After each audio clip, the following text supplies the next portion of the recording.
My name is Heather, I'm 34, and last month I found myself in a hospital bed, diagnosed with severe exhaustion. My body had finally given up after years of pushing beyond my limits. What shocked me most? Not a single family member showed up. No calls. No visits. Nothing. The only message I received was from my sister Amber. Hey, can you still cover my car payment? That was my breaking point. So I made one secret move that changed everything. 3 days later, my mom called me in a panic. Before I share what happened, let me know where you're watching from in the comments. Hit that like button and subscribe to hear how I finally stood up for myself after a lifetime of being taken for granted. Growing up in a middle-class suburb of Boston, I was always the responsible one in my family. Even as a child, I was the one who made sure homework got done, lunches were packed, and everyone was where they needed to be on time. My parents loved to brag about how mature I was, how they never had to worry about Heather. What they really meant was they never had to parent me the way they should have. My mother Diana, now 58, has always been the emotional puppeteer of our family. She plays favorites shamelessly and has mastered the art of emotional manipulation. Nothing is ever directly stated in our family, but her approval is the currency we all grew up seeking. And she knows exactly how to withhold it for maximum impact. My father, Richard, 62, is a classic passive parent who defers to my mother on all family matters. He works as an accountant and has spent most of my life hiding behind spreadsheets and tax forms rather than engaging in family conflict. His favorite phrase is "ask your mother," which absolved him from having to make any real parenting decisions. When I needed someone to stand up for me, he would just shrug and retreat to his home office. My sister Amber is 4 years younger than me at 30. She's been the family princess since birth. Beautiful, charming, and completely self-centered. Amber has mastered the art of getting what she wants while doing minimal work. She's changed career paths 6 times in the past decade and has never held a job longer than 8 months. Yet somehow, she always has the latest iPhone and takes lavish vacations that she shares extensively on social media. Then there's my brother Jason, 28. The baby of the family and my mother's undisputed favorite. He can do no wrong in her eyes. Even when he dropped out of 3 different colleges or when he was fired for showing up to work intoxicated. Jason works sporadically as a bartender but has big dreams of becoming a music producer. Though he's never actually produced anything beyond elaborate excuses. The dynamic in our family has always been clear. I give, they take. I've spent my entire adult life being the family safety net, both emotionally and financially. When my parents need someone to vent to about their marriage problems, they call me. When my siblings need money, they call me. When anyone needs advice, solutions, or rescue, I'm the first number they dial. For years ago, my parents refused to pay for Amber's last semester of college because she had changed her major for the 3rd time. Rather than let her drop out with only 1 semester left, I paid her tuition. $17,000 that I had been saving for a down payment on a condo. I told myself it was an investment in her future, but she graduated with a degree in communications that she's never used. My brother Jason has never paid his full rent on time. About once every 3 months, I get a desperate text message telling me he's going to be evicted if he doesn't come up with money in the next 48 hours. I've covered his rent at least 12 times in the past 5 years. He always promises to pay me back when things turn around. They never do. Even my parents, who should be financially stable at their age, have leaned on me heavily. When their roof needed emergency repairs 2 years ago, they called me instead of using their emergency fund. $10,000 that they swore they would repay once they got back on their feet. I'm still waiting. All this financial support happens alongside my demanding career as a corporate attorney at Wilson, Bradshaw, and Pierce, one of Boston's most prestigious law firms. I bill over 2,000 hours annually, working nights and weekends to stay on the partner track. The irony is that I make good money but have little to show for it because so much flows directly to my family members. My personal life has suffered immensely from these dynamics. I've postponed marriage and children because I've never felt financially secure enough to start my own family while supporting my existing one. My last serious boyfriend, Michael, ended our relationship after 2 years because he was tired of our plans being canceled due to family emergencies. "You're married to your family, Heather," he said as he walked out. I couldn't even argue with him. For the past 8 months, I've been making my sister's car payments. What started as a just until I find a new job temporary arrangement had stretched into nearly a year of me paying $570 monthly for a luxury SUV that Amber needed FO. Are her image as a social media consultant. Never mind that I drive a 10-year-old Honda that I've kept running through careful maintenance and sheer determination. The worst part is how normalized this all became. My family doesn't even say thank you anymore when I help them. It's expected. They act entitled to my time, my money, and my emotional labor. My mother once told me, "That's what family does, Heather. We help each other." But the helping only ever seems to go in one direction. I kept telling myself things would change. That eventually my siblings would become more responsible. That my parents would recognize my sacrifices. That someday I would be able to focus on my own life and goals. But that someday kept getting pushed further into the future as each new family crisis demanded my immediate attention and resources. Looking back now, I can see that I was enabling their behavior. By always being available to solve their problems, I was preventing them from facing the natural consequences of their choices. But at the time, it felt like the only option. What kind of person lets their family suffer if they have the means to help? That's what I kept telling myself as I transferred money, made calls, and rearranged my life to accommodate their latest emergency. Little did I know that my body was keeping score, and it was about to force me to face the truth I had been avoiding for years. The warning signs had been there for months, but I ignored them all. My job at the law firm had become increasingly demanding as I was assigned to lead our team on the Henderson merger, the largest case our firm had handled in years. Making partner depended on the success of this case, so failure wasn't an option. My days started at 5 in the morning and often didn't end until midnight. I began experiencing crushing headaches that started at the base of my skull and wrapped around to my temples like a vice grip. Sleep became elusive, with my mind racing through legal arguments and family obligations even when my body was desperate for rest. I lost 15 pounds in 2 months without trying, my suits hanging loosely on my frame. I started experiencing anxiety attacks in the bathroom at work, sitting on the cold tile floor with my back against the wall, trying to remember how to breathe while my heart threatened to pound out of my chest. I became an expert at fixing my makeup afterward, erasing all evidence of tears before returning to my desk with a professional smile firmly in place. During one particularly difficult week when the Henderson case hit a major roadblock, I called my mother seeking some emotional support. Her response was swift and dismissive. "Everyone works hard, Heather. That's just being an adult. You know your brother is dealing with much more stress at his age." Jason had recently broken up with his girlfriend of 3 months, which apparently trumped my career crisis in the family priority list.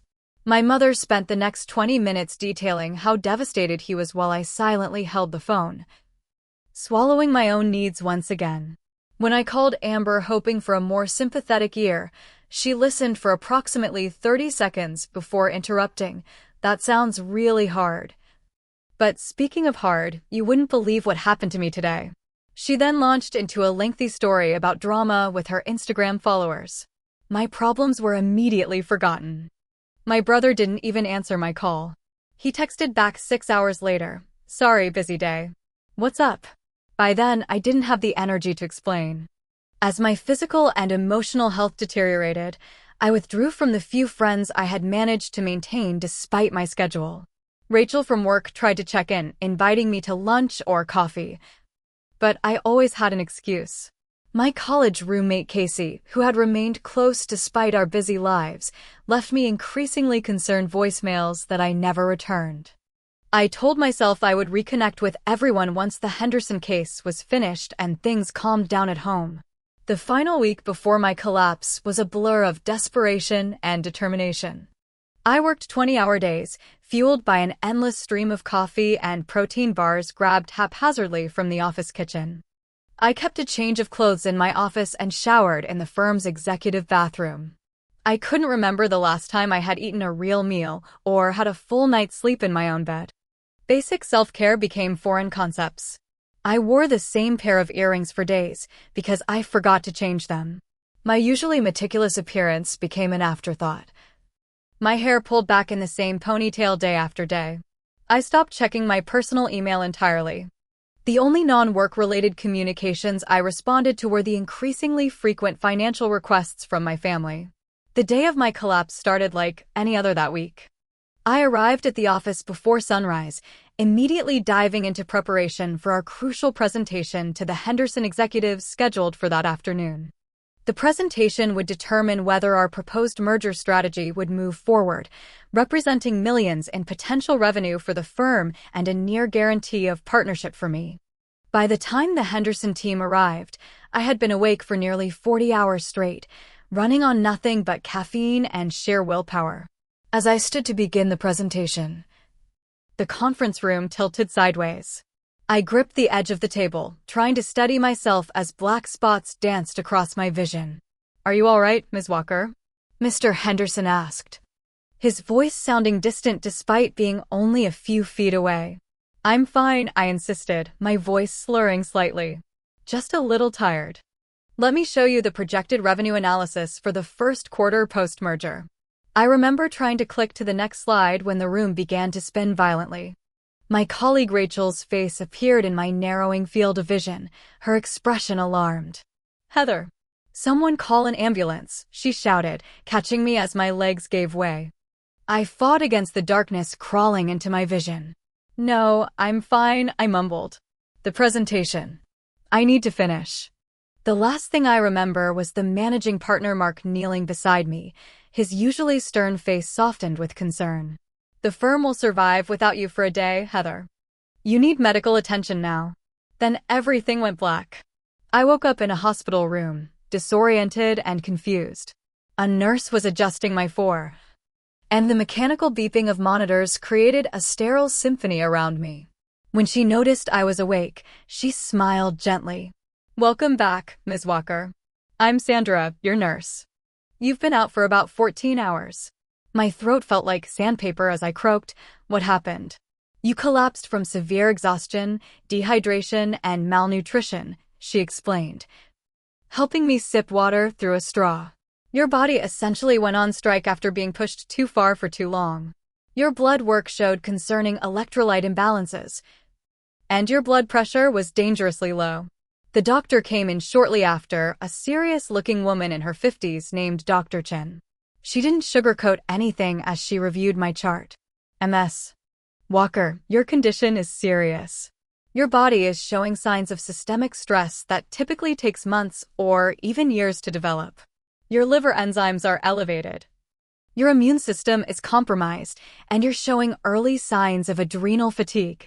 This isn't something we can fix with a good night's sleep and some vitamins. You'll need to remain hospitalized for at least a week, possibly longer." My first thought wasn't about my health or even the Henderson presentation. It was about my family.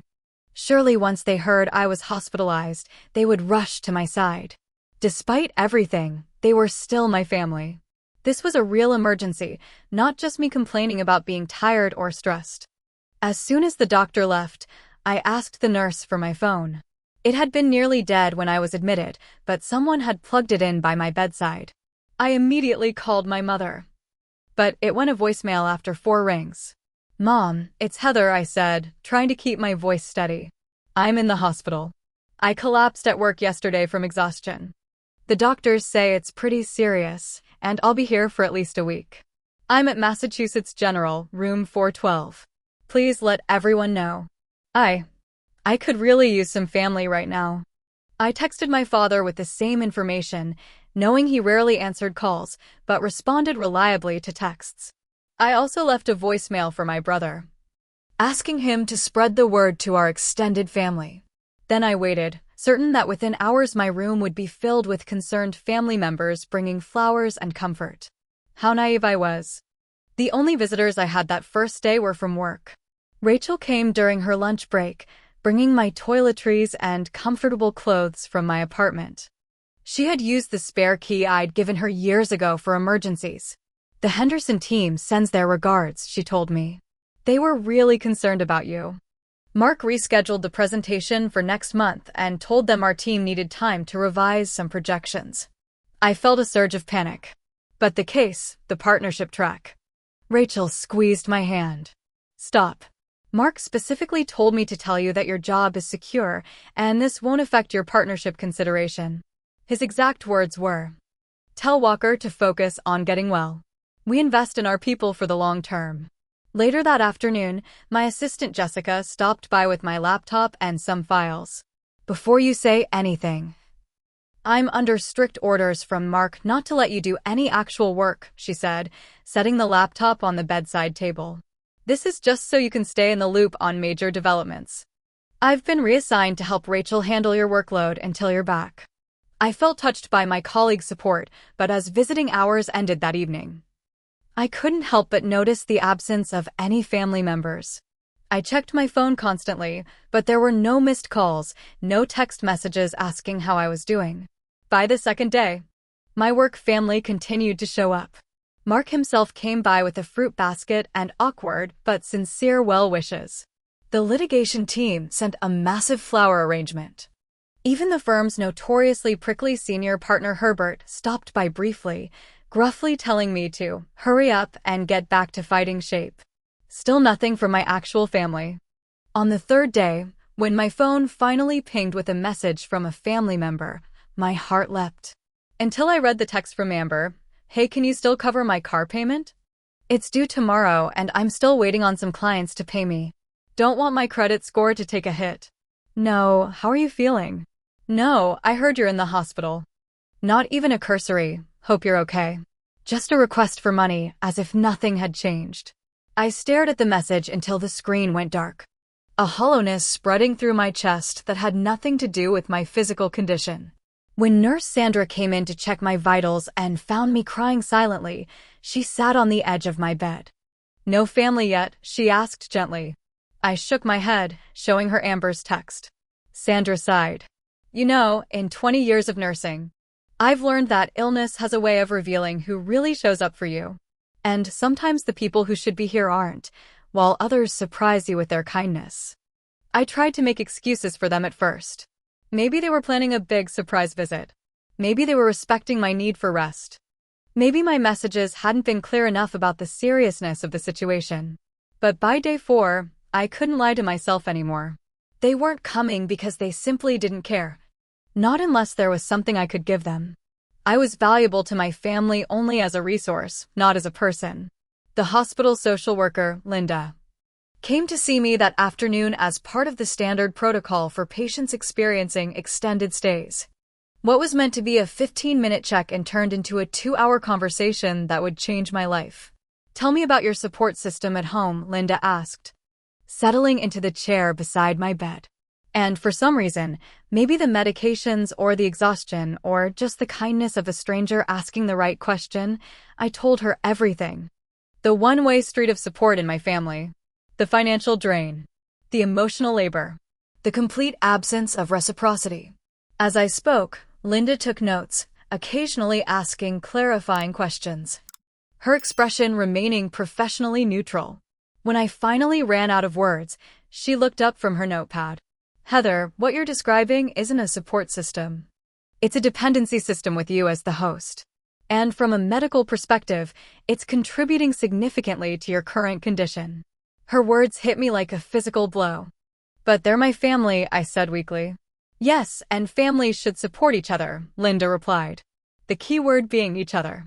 "What you're describing is parasitic, not mutual. And as your social worker, I'm concerned about your discharge plan. Recovery from your condition requires significant lifestyle changes, including stress reduction and boundaries." Before she left, Linda handed me a book about codependency and family dynamics. "Just something to read while you're here," she said casually. "It might give you some things to think about." That night, as I lay awake listening to the hospital sounds around me, I realized something profound. If I had a friend who was treated by their family the way mine treated me, I would be outraged on their behalf. I would tell them they deserved better. So why couldn't I say the same thing to myself? By morning, I had made a decision. If my family couldn't show up for me during the worst health crisis of my life, then perhaps it was time I stopped showing up for them in all the ways they had come to expect. The thought was terrifying, but also strangely liberating. For the first time in days, I felt something other than despair. I felt the first flickering of resolve. The morning after my conversation with Linda, the social worker, I woke up with unusual clarity despite my physical condition. The book she had given me lay dog-eared on my bedside table, several passages highlighted as I had read late into the night. One line in particular had lodged in my mind: helping someone who repeatedly refuses to help themselves isn't compassion. It's complicity. I reached for my phone and made my first call of the day, not to check on any family members, but to my bank. After navigating the automated system and verifying my identity, I spoke with a customer service representative named Michael. "I need to stop an automatic payment immediately," I explained, my voice steadier than I expected. "It's for a car loan that's not in my name." "I can help you with that, Ms. Walker. Can you verify the details of the payment?" Michael asked. I provided Amber's loan information, which I knew by heart after setting up the automatic payments 8 months ago. "And can I ask the reason for stopping this payment?" Michael inquired, his tone professional. "The arrangement was temporary, and I'm no longer able to continue it," I said simply. After confirming the cancellation, I felt a momentary pang of guilt. Amber would be angry. She might even face late fees or credit score impacts. But then I remembered her text asking about the payment without a single word about my health, and the guilt subsided. My next call was to my brother's landlord, Mr. Petrelli, who had come to know me well through the many rent checks I had provided. "Ms. Walker, how are you? Is Jason's rent going to be late again this month?" he asked without preamble. "Actually, Mr. Petrelli, I'm calling to let you know I won't be covering any more of Jason's rent payments," I said. "Going forward, you'll need to deal directly with him regarding his financial obligations." There was a pause on the line. "I see. Well, I appreciate the heads up. Jason is 3 weeks behind already, so I'll need to have a conversation with him." "I understand, and I'm sorry for any inconvenience," I replied. "But this is between you and your tenant now." Next, I drafted a carefully worded email to my parents regarding the family vacation to Martha's Vineyard they had been planning for this summer, with the expectation that I would contribute substantially to the rental costs as I had in previous years. "Dear Mom and Dad, due to recent health and financial considerations, I won't be able to contribute to or attend this year's family vacation. I suggest scaling back plans to something more in line with your budget. Wishing you a relaxing trip, Heather." Short, clear, and non-apologetic. I hit send before I could second-guess myself. My hospital room had become command central for my quiet revolution. With each action, I felt both terrified and empowered. I was dismantling the infrastructure of dependency I had helped build over years, knowing the structures would collapse without my continuous support. I contacted my cell phone provider and requested a number change, effective immediately. I provided the new number only to my close friends and work contacts, with specific instructions not to share it with my family members. I would give them the new number eventually, but not until I had established firm boundaries. I called my assistant Jessica and asked her to implement a new protocol for family calls to my office. "Please take messages only, no direct transfers.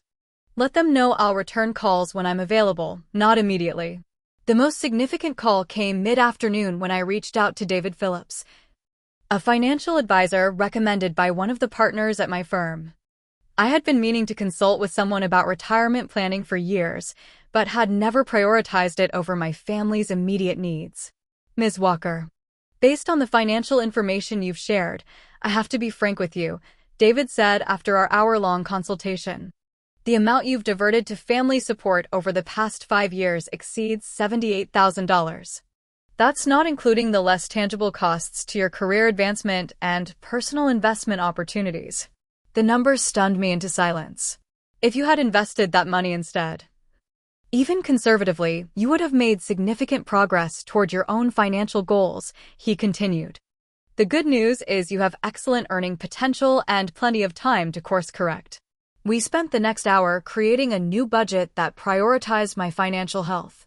retirement contributions, an emergency fund that was for my emergencies only, and a realistic debt repayment plan for my law school loans that I had been deferring in favor of helping my family.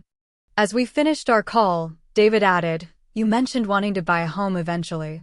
If you stick to this new financial plan, you could be in position to make that purchase within 18 to 24 months. A home of my own. The dream I had repeatedly deferred while paying my sister's tuition, covering my brother's rent, and financing my parents' roof repairs. For the first time, it felt like a real possibility rather than a distant fantasy." That evening, I had a long conversation with the hospital psychiatrist, Dr. Martinez, who had been assigned to my case after Linda's evaluation noted the psychological components of my condition. I scheduled twice-weekly therapy sessions to begin after my discharge, recognizing that changing lifelong patterns would require professional support. I also called Mark at the firm and had an honest conversation about my workload. "I've been operating at an unsustainable pace," I admitted.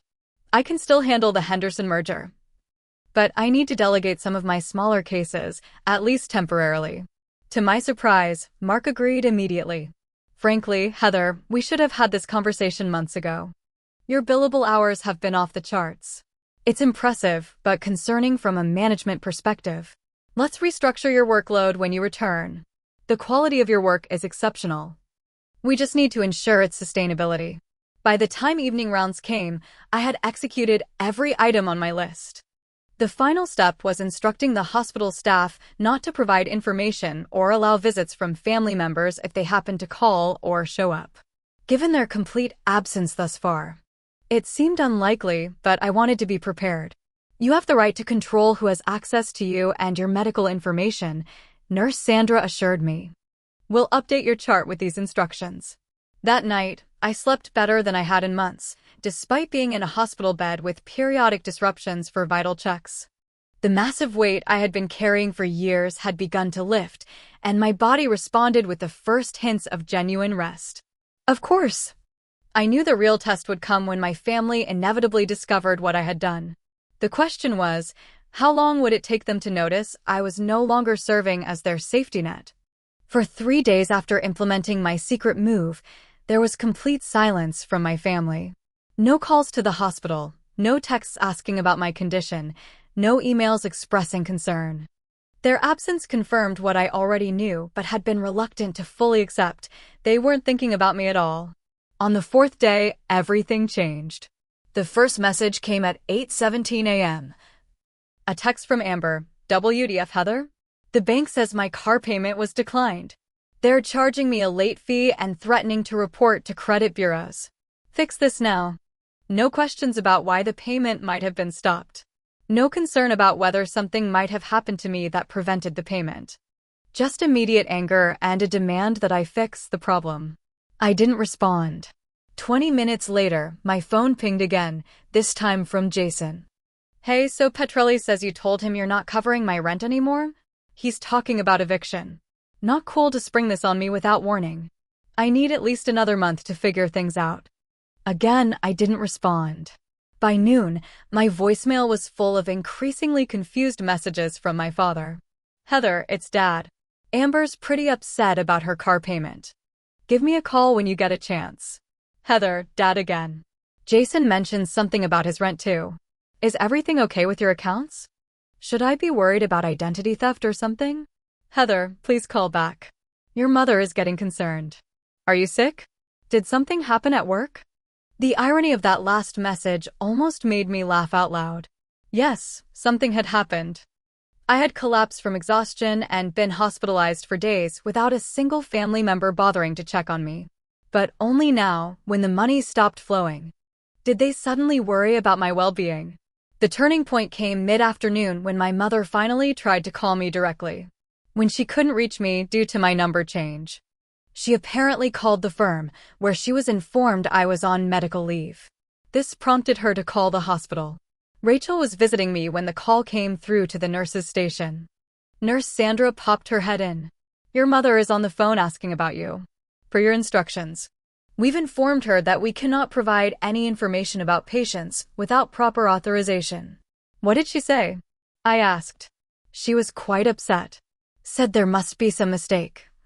That she's your mother and has every right to know your condition. Sandra raised an eyebrow. I simply repeated our policy and suggested she try contacting you directly. Rachel, who had heard enough about my family situation over the past few days, shook her head. Wow, so she finally figured out something was wrong, and it took what? 4 days after your financial support dried up. Actually, closer to 7 days since I was admitted, I corrected. But who's counting? You should be, Rachel said firmly. This is not normal, Heather. My mom would have been camped out in that chair from day one, driving the nurses crazy and smuggling in home-cooked food against hospital policy. The thought brought unexpected tears to my eyes. What would it be like to have that kind of mother? To be loved so unconditionally? By evening, my family's attempts to contact me had escalated dramatically. My mother had apparently shown up at my office building, only to be politely turned away by security, who explained the firm's strict confidentiality policies. Amber had posted vaguely worrying messages on social media. So concerned about my sister right now. No one can reach her. Please send positive thoughts our way during this family crisis. The performance was entirely for show, designed to garner sympathy while positioning herself as the concerned sister rather than admitting she hadn't bothered to check on me for a week. Jason went so far as to text my friend Casey, "Hey, have you heard from Heather? We're really worried and might need to file a missing persons report." Casey, who had visited me in the hospital twice and knew exactly what was going on, replied with admirable restraint, "Heather is safe. Perhaps try checking hospitals if you're concerned about a family member who suddenly stopped responding." The not-so-subtle hint apparently went right over Jason's head as he replied, "Why would she be in a hospital? Did she say something to you?" My family's sudden concern presented as worry about my health, but the timing made their true motivation transparent. They weren't concerned that I was sick or injured. They were panicking because their financial pipeline had been cut off without warning. Their attempts at manipulation grew more sophisticated as the day progressed. My mother left a voicemail on my old number, which I could still check. "Heather, sweetheart, we're all so worried. I've been having these terrible chest pains from the stress. Please just let us know you're okay." The chest pain claim was a classic move from her playbook, one she had used since we were children whenever she felt she was losing control of a situation. It had sent me racing to her side countless times over the years, only to find her miraculously recovered once I had arrived and agreed to whatever she wanted. By the end of the day, as their texts and calls went unanswered, the tone shifted from concern to anger. Amber, real mature, Heather. Ignoring everyone because of a stupid car payment. Guess all those times I was there for you meant nothing. I actually laughed out loud at that one, startling the night nurse who was checking my for. When exactly had Amber been there for me? I couldn't recall a single instance. Jason's approach was more direct. "You know what, if you're going to be a bitch about the rent, just say so. Don't ghost your entire family. Mom is literally crying right now." My father, true to form, remained passive-aggressive. "I'm disappointed in how you're handling this situation, whatever it is. We raised you better than this." Rachel was with me when that last text came through, and I showed it to her with a bitter laugh. "They raised me to be their personal ATM and emotional support animal," I said. "And I'm finally breaking my training." Rachel squeezed my hand. "I'm proud of you. This can't be easy." "It's not," I admitted. Part of me still wants to call them back, explain everything, make it all better. I've spent my whole life being the fixer. "And look where that landed you," Rachel pointed out, gesturing to the hospital room around us. She was right. My lifelong pattern of putting everyone else's needs before my own had nearly killed me. The doctors had been clear: if I returned to my previous lifestyle, I would likely find myself back in the hospital within months, possibly with even more serious consequences. As difficult as it was to ignore my family's escalating attempts at contact, I knew that maintaining my boundaries was literally a matter of life and death now. So I turned off my old phone, asked Rachel to take it home with her, and focused on the one thing I had neglected for far too long: my own well-being. After a full week in the hospital, Dr. Chen finally approved my discharge with a long list of follow-up appointments, medications, and lifestyle modifications. My physical recovery was progressing well, but she emphasized that avoiding a relapse would require permanent changes. "Ms. Walker, your body has given you a serious warning," she said during our final consultation. "The next time, it might not be so forgiving. I want you to treat these discharge instructions with the same dedication you give your legal cases." I was released into Rachel's care, as the doctors didn't want me to be alone for the first few days. She had generously offered her guest room, but I insisted on returning to my own apartment. I needed to be in my space, surrounded by my things, as I established my new normal. Rachel agreed to stay with me instead. My discharge plan included 2 weeks of medical leave from work, daily rest periods, a nutrition plan, and most importantly, stress reduction strategies. Dr. Martinez had also set up twice-weekly therapy appointments to help me work through the family dynamics that had contributed to my collapse. The first few days at home were peaceful. Rachel worked remotely from my living room, ready to help if needed, but giving me space to rest. I spent hours sleeping, reading books that had been gathering dust on my nightstand for months, and taking short walks to rebuild my strength. For perhaps the first time in my adult life, I focused solely on my own needs without guilt or apology. On the 4th day after my discharge, the doorbell rang. Rachel answered it while I was resting, then came to my bedroom with a tense expression. "Your mother and sister are here," she said quietly. "I told them you were resting, but they're insisting on seeing you. Your mother says she'll call the police for a welfare check if necessary." I took a deep breath, feeling my heart rate accelerate. This confrontation was inevitable, but I had hoped for more recovery time before facing it. "It's okay," I told Rachel. "I need to deal with this sooner or later. Would you mind staying nearby? Just having you in the apartment will help me stay strong." Rachel nodded. "I'll be right in the kitchen. Just yell if you need me to call security or, testify at their murder trial." Her dark humor made me smile despite my anxiety. I changed from my pajamas into comfortable but presentable clothes, ran a brush through my hair, and steeled myself before walking into my living room. My mother and Amber were sitting stiffly on my couch, tension radiating from their postures. When they saw me, their expressions morphed into exaggerated concern. "Heather," my mother exclaimed, jumping up. "Oh my God, you look terrible. We've been so worried." She moved to embrace me, but I stepped back, maintaining physical distance that matched the emotional boundaries I was establishing. "Do I?" I asked calmly. "That's not surprising considering I was hospitalized for severe exhaustion and have been home recovering for less than a week." My mother's face registered confusion. "Hospitalized? When? Why didn't you call us?" The audacity of that question momentarily robbed me of speech. Amber jumped in, her voice dripping with false concern. "We would have been there in a heartbeat if we'd known, Heather. You know that." I had prepared for this conversation during my hospital stay, rehearsing what I would say, anticipating their responses. Still, the reality of facing them tested my resolve. "I did call you," I said evenly. "I left voicemails for Mom and Dad and texts for all of you, telling you I was in Massachusetts General. That was over a week ago." My mother's face flushed. "I never got any message about a hospital. Maybe it didn't go through." You know how unreliable technology can be. "Funny how technology becomes unreliable only when it's convenient," I remarked. "But regardless, I've been gone from work, unreachable on my regular channels, for over 10 days now. You only became concerned when the money stopped." Amber's false concern vanished, replaced by her true agenda. "About that, Heather, I don't understand why you would just stop my car payment without any warning. My credit score is going to take a serious hit. And Jason is facing eviction," my mother added. "What were you thinking?" "I was thinking that I nearly died," I said, my voice growing stronger. "I was thinking that not one member of my family bothered to check on me until it affected their bank accounts. I was thinking that this one-way relationship has gone on long enough." My mother's expression hardened. "That's a bit dramatic, don't you think? Nearly died from being tired? We all get tired, Heather. We don't know this burden you claim to have." There it was. The dismissal I had anticipated.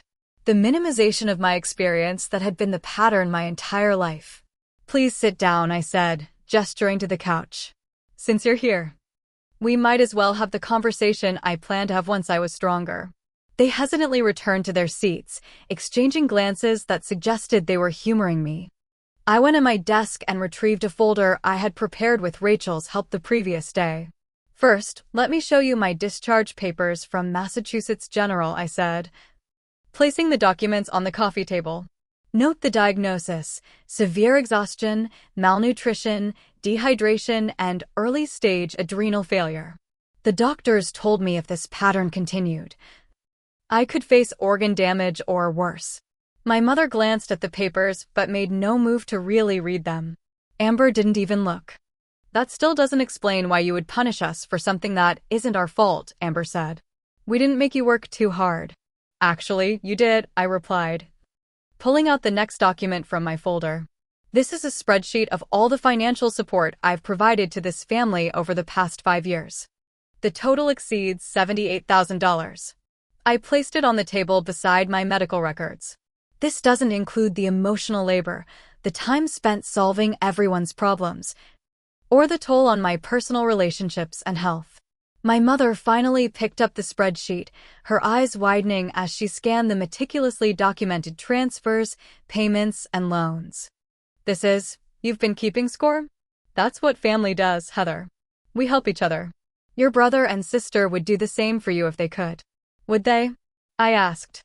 Because when I was actually in crisis, not one of you showed up. Not one of you even called to check on me. I pulled out my phone and played the voicemail I had left for my mother. The sound of my weak voice filling the room.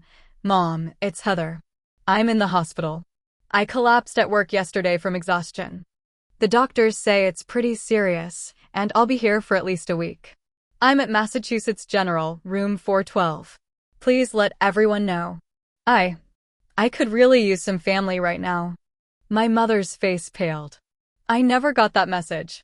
It was left on April 15th at 10:42 a.m., I said. You returned a call to Amber about her Instagram followers an hour later. So your phone was clearly working. Before she could respond, I played another recording. This one from a conversation 3 weeks before my collapse when I had called seeking emotional support during a particularly difficult week.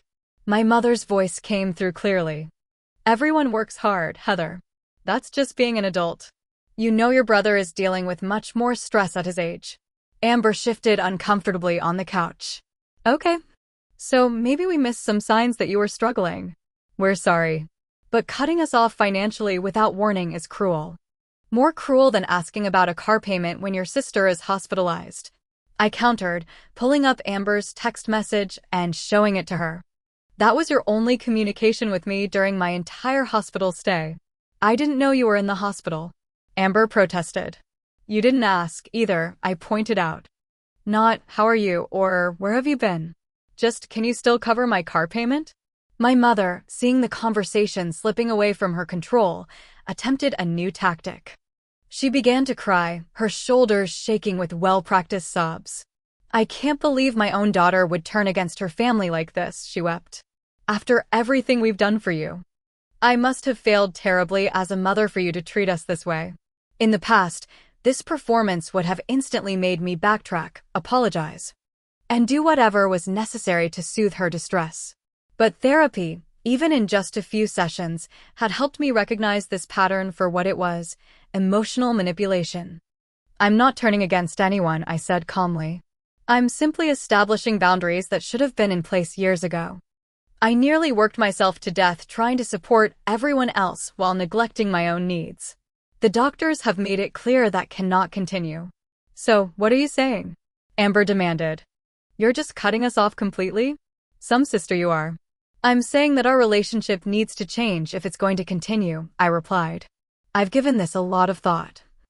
And I have non-negotiable terms. I handed them each a sheet of paper outlining my boundaries.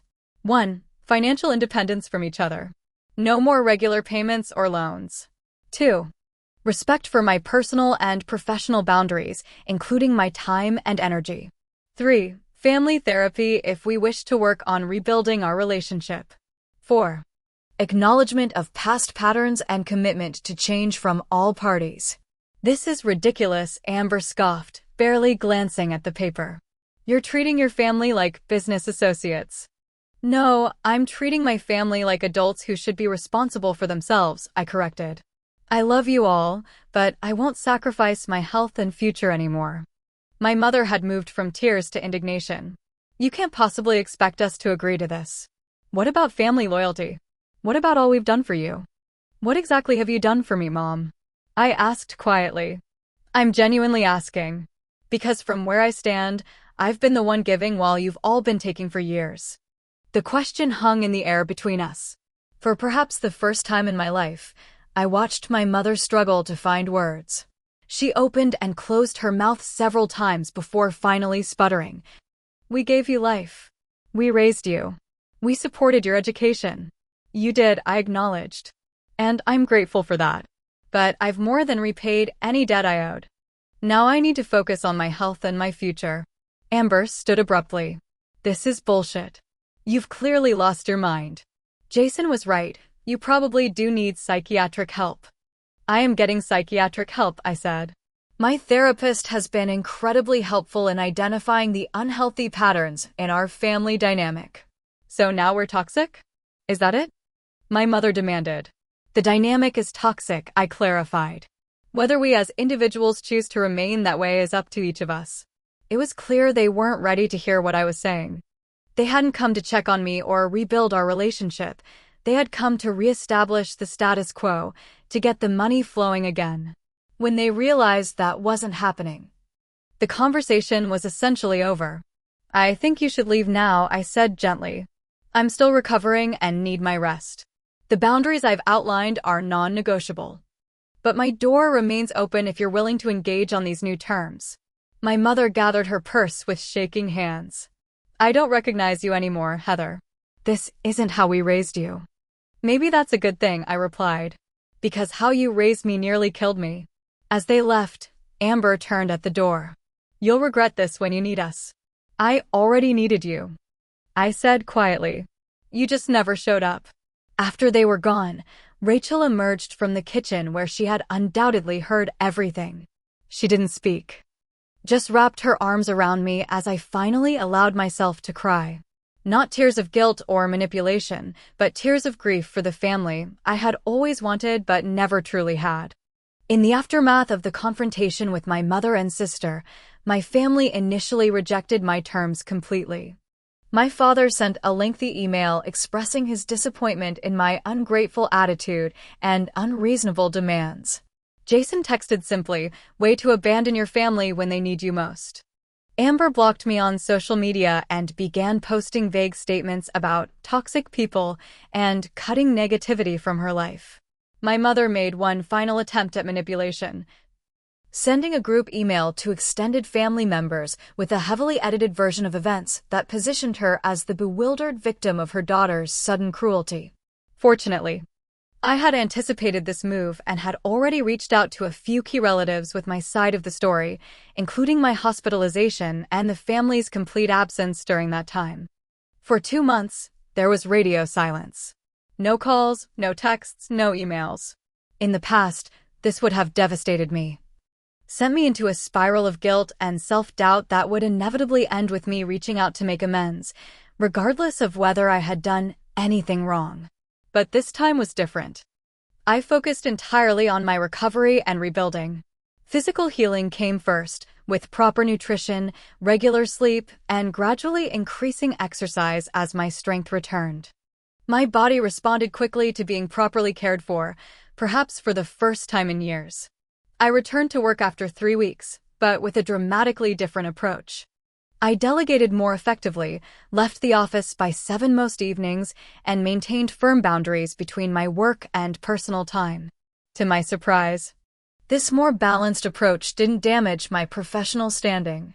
If anything, my work improved in quality as my mind became sharper with adequate rest. My therapist, Dr. Martinez, helped me work through the grief of essentially losing my family, at least temporarily. You're mourning not just the relationship you had, she explained during one session, but also the relationship you always wished you had. It's a double loss. During this period, my social circle expanded in ways I hadn't anticipated. Without family obligations consuming my weekends and evenings, I reconnected with old friends and made new ones. Rachel introduced me to her running group, a diverse collection of professionals who met Saturday mornings for runs followed by brunch.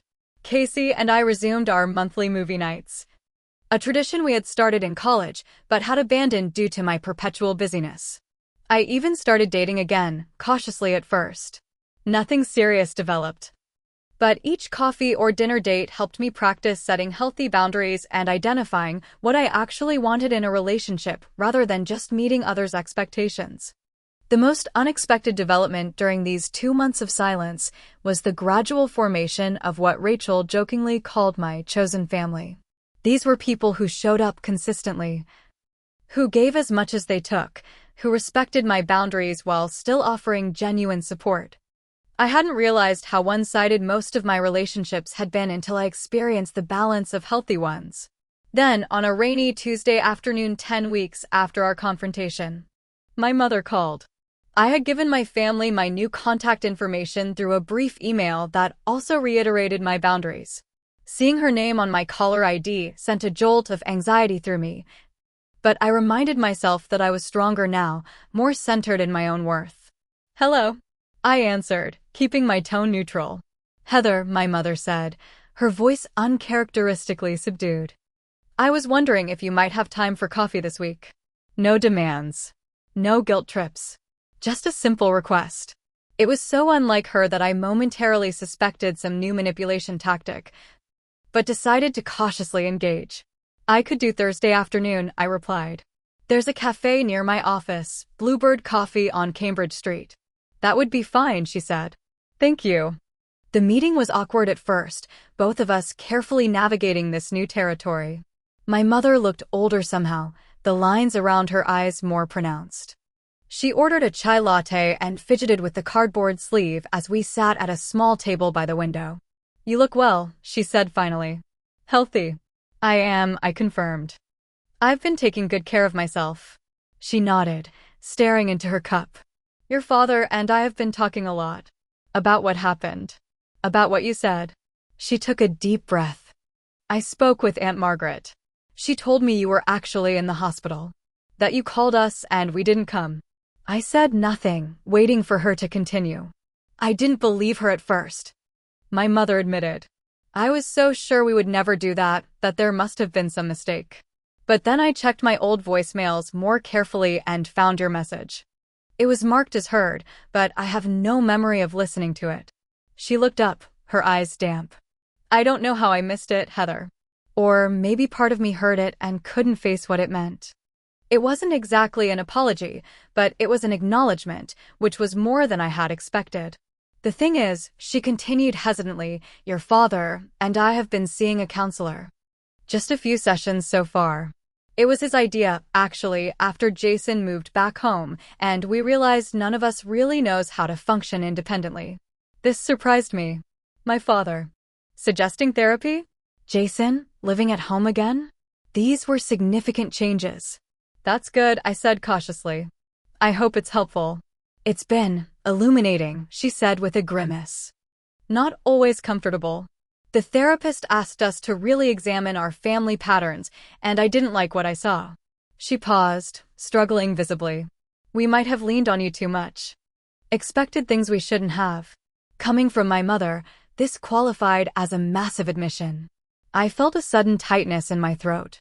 "Thank you for saying that," I managed. We talked for nearly 2 hours, longer than I had spent with my mother in years without some crisis or demand driving the conversation.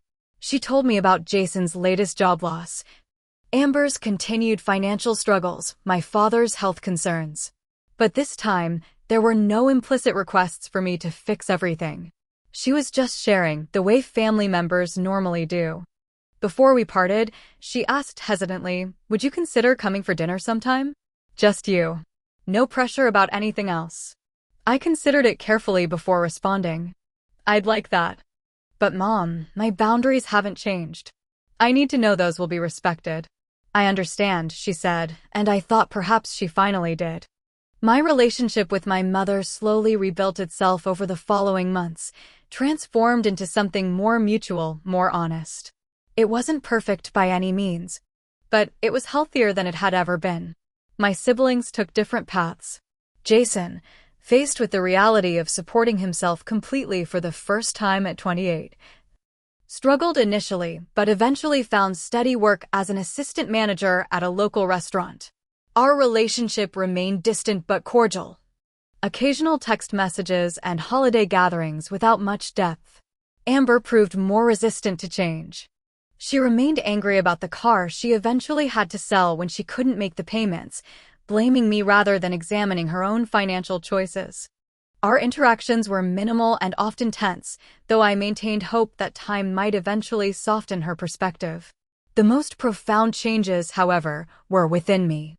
I learned to recognize the difference between helping and enabling, to distinguish genuine emergencies from manufactured crises designed to trigger my rescuer instinct.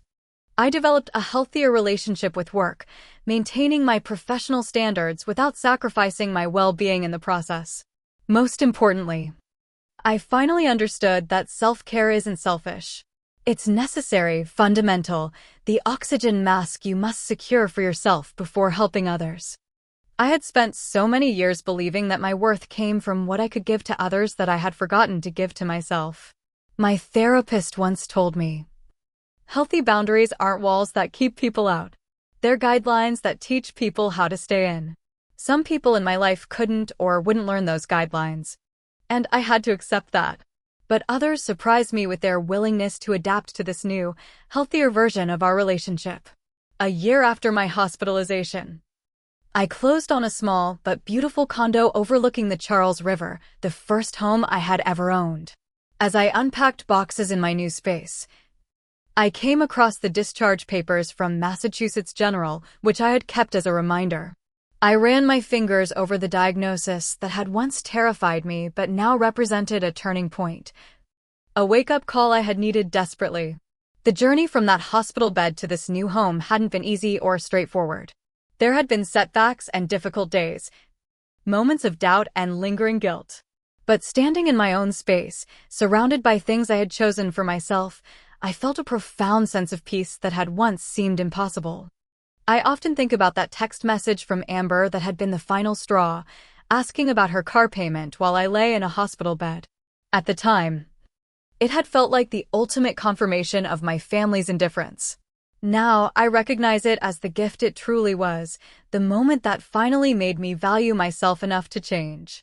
Have you ever found yourself constantly giving to people who never give back? Have you burned yourself out trying to be everything for everyone? I hope my story helps you recognize that you deserve better, that setting boundaries isn't selfish, it's survival. Remember that sometimes the most loving thing you can do, both for yourself and others, is to say no. If this story resonated with you, please hit the like button and subscribe for more content about family dynamics, personal growth, and setting healthy boundaries. Share your own experiences in the comments below, and let me know if you've ever had to make a difficult decision for your own well-being. Thank you for listening. And remember, you can't pour from an empty cup, so take care of yourself first.